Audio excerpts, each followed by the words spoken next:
And now we're back again at Azure DevOps and you're looking at the CompareDB pipeline. So let me run it for you. First of all, I need to choose for which exact branch I would like it to run.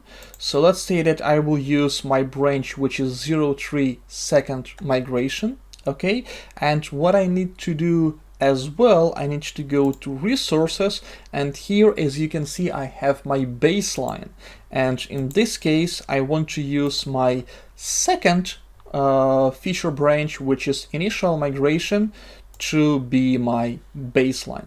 Okay, so this one is selected here and I do believe that I'm good to go. I will run it. And again, based on basically the previous runs, I can say that this will run for like a minute and a half. So what I would like to do here, I would like to just fast forward it for you, and then I will return back and together we will inspect the results.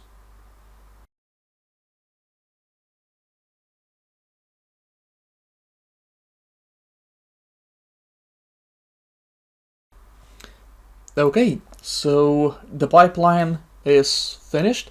So what I can have here, let's check our artifacts first. Let's go here, and as you can see we have the two published artifacts. First of all, we have the SQL published artifact with those two SQL files. The full script for the new schema and the full script for the baseline schema, in case you want to download and review those guys. In the same way, we have diff artifact where I have the schema diff itself. That's basically what my Git CLI produced, and also I have the schema diff.html as a report.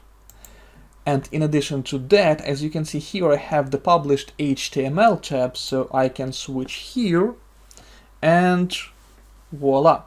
Okay, I'm using the dark theme and this is using the white theme, so that's maybe not the best way to show it, so sorry for that guys. But anyway, I mean, like, the key point here is that as you can see basically I'm showing you the same difference between the first migration and the second migration, and this is what Git found to be different in those two files.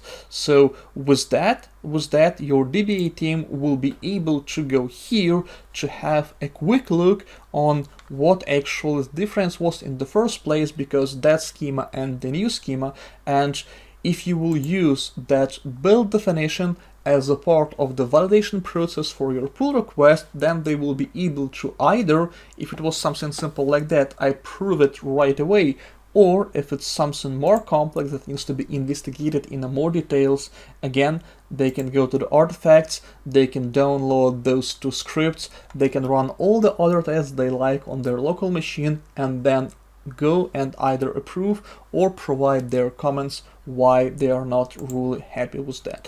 So I really encourage you to use this way of working because we found that quite useful in our enterprise projects.